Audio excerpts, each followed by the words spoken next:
जी, सबसे जो बड़ी ख़बर अभी आई है रिसेंटली, अभी बिल्कुल डेवलपमेंट जो हुई है वो हुआ है बाबर आज़म का रिज़ाइन।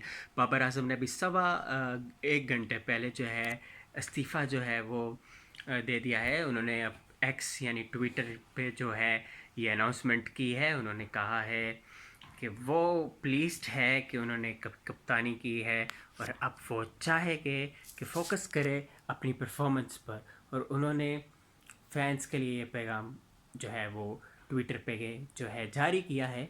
और देखने की बात ये है कि उन्होंने जो है फैंस को तो मैसेज दे दिया है।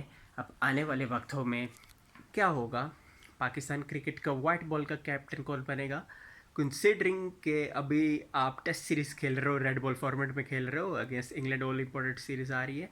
और देखना ये है कि क्या तैयारी है इस सीरीज़ की। लेकिन उससे पहले इनका रिज़ाइन आ जाना, क्योंकि परफॉर्मेंस तो पाकिस्तान की हर फॉर्मेट में, चाहे वो टेस्ट क्रिकेट होगी, T20 क्रिकेट होगी या फिर ODI क्रिकेट में होगी, हर फॉर्मेट पे आपकी टीम जो है काफ़ी मुश्किलात का सामना आपकी टीम ने किया है, डिबैकल का सामना किया है। और कुछ चीज़ जो है अच्छी नहीं जा रही थी, चाहे वो रोटेशन पॉलिसी हो या चेंज ऑफ लीडरशिप हो या चेंज ऑफ इवन आप चेयरमैन कह लें।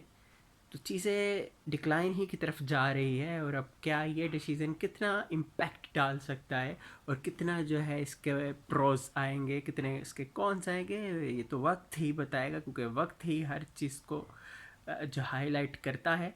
लेकिन अभी ऑब्वियसली क्रिकेट के हल्के में ये बड़ी ख़बर है।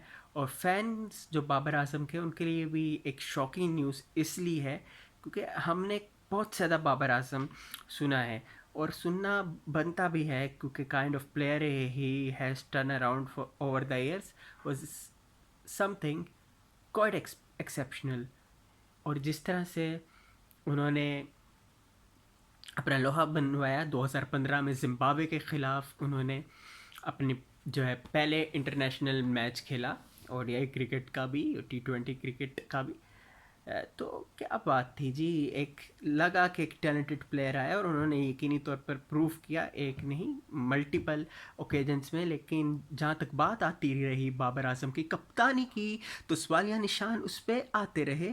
उसकी बेतहाशा वजूहत है, उसकी एक वजह नहीं है कि आप देखिए क्रंच मूवमेंट्स आती थी, क्रंच मूवमेंट्स को भी छोड़ दे, पावर प्ले में आप जब आप बॉलिंग करते थे और आपको किस तरह से प्लेयरों को यूज़ करना था, बॉलरों को यूज़ करना था, वो हमने वर्ल्ड कप्स में देखा, मुतवातर बार देखा है कि अपना जो मेन प्लेयर है, लिंच पिन है, उसकी यूटिलाइजेशन नहीं अच्छी हुई, फील्ड प्लान अच्छा नहीं हुआ। और ऐसे बॉलरों को मौका आपने दिया क्रंच मोमेंट्स में, डेथ ओवर्स में, जो कि नहीं बनता था यकीनी तौर पर। और फिर आपने जो है इतना प्रेशर माउंट कर लिया कि आपकी जो इनफरादी कारकर्दगी है वो भी जो है टीम को नुकसान ही पहुंचाती रही।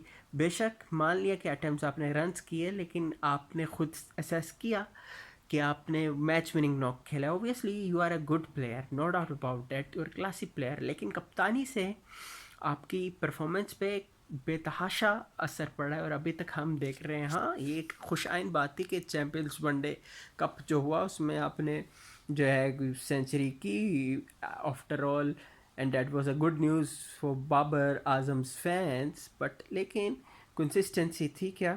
और फैसलाबाद की विकेट जो कि definitely it's a batting paradise and very very tough for the bowlers, तो उसमें आपने कर दिया।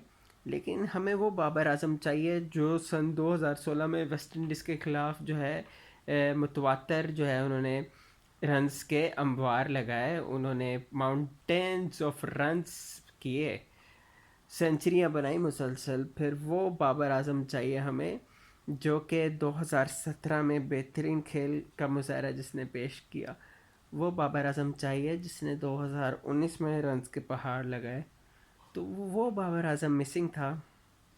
हम दुआ करेंगे कि ये बाबर आजम के रिज़ाइन से अब उन पे वो जो ओनस है वो कम होगा और ज़िम्मेदारी सिर्फ एज अ प्लेयर ही होगी, उस पर फोकस करेगी। जैसे कि उन्होंने अपने बयान में कहा है कि उनकी प्रायोरिटीज़ में से है कि उन्होंने रन्स के जो है पहाड़ लगाने हैं, उन्होंने फोकस करना है अपनी परफॉर्मेंस को अपलिफ्ट करने का।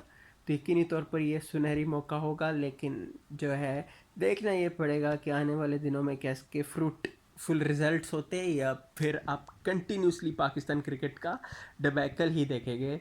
तो ये चीज़ों का जो है अभी जो तयन है ये आने वाले दिनों में ही किया जा सकता है। लेकिन अब कप्तानी कौन करेगा पाकिस्तान की वाइट बॉल फॉर्मेट की, ये भी it's a million dollar questions. लेकिन वक्त तो ये बता रहा है कि रिजवान जो है हॉट फेवरेट है इस सीट के लिए, बट यू नेवर नो। लेकिन अगर मैं अपनी सजेशन दूँ, मेरी सजेशन के मुताबिक तो मुझे यही लगता है कि फ़खर जमान को आप ट्राई कर लेना चाहिए। और अच्छा, दूसरी बात यह है कि देखें, बाबर एक अच्छे प्लेयर तो रहे हैं, लेकिन यार देखो ना, खुद से असेस करो कि अच्छा प्लेयर होगा तो वो मैच भी तो जिता है ना यार। मैच की रेशो कितनी रही है रिसेंट टाइम्स में पाकिस्तान की भला, ये तो कोई मुझे बताए। बड़े बाबर आजम के कुछ फैंस जो है वो शोर शराबा करते हैं ये।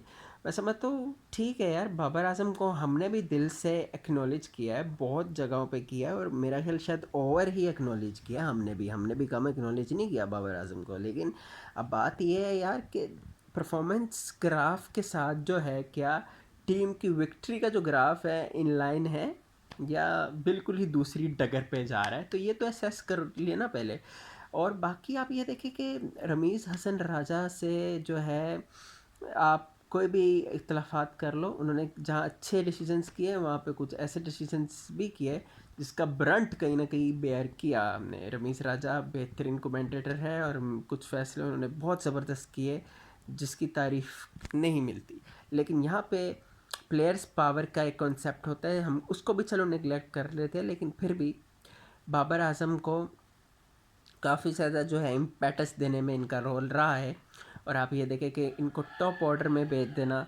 अब आप ये देखें, मोहम्मद हफीज़ की अगर मैं बात करूँ तो लोग कहेंगे ये आउटडेटेड बात कर रहे हैं, लेकिन सन 2018 से इस इम्पोर्टेंस को उजागर किया गया कि बाबर आजम को अब प्रमोट किया जाए, हफीज़ को डिमोट किया जाए। और ये चीज़ फिर जब रमीज़ आ गए, पीसीबी की कमान संभाली उन्होंने, तो फिर ये चीज़ उन्होंने की और हफीज़ नंबर 4 वगैरह में हो गए थे 2020-21 में।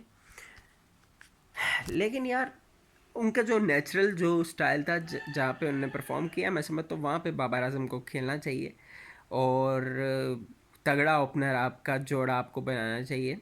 अब्दुल्ला शफीक की अगर हम बात करें तो रेड बॉल फॉर्मेट में तो definitely is not up to the mark, लेकिन वाइट बॉल फॉर्मेट में he has the power, he has the resilience to just outfox the opponents in no time. So I think so कि उनको chance देना चाहिए as an opener जो है white ball format में। बाकी फ़खर समान को भी जो है टॉप ऑफ द ऑर्डर खेलना चाहिए, इंपॉर्टेंट है क्योंकि वो नेचुरल हिटर है। और कहीं ना कहीं मैं समझता हूँ उनको मिडल ऑर्डर में बेच के उनकी कहीं ना कहीं गेम मुतासिर डेफिनेटली हुई है। तो लेट्स सी व्हाट हैपन्स।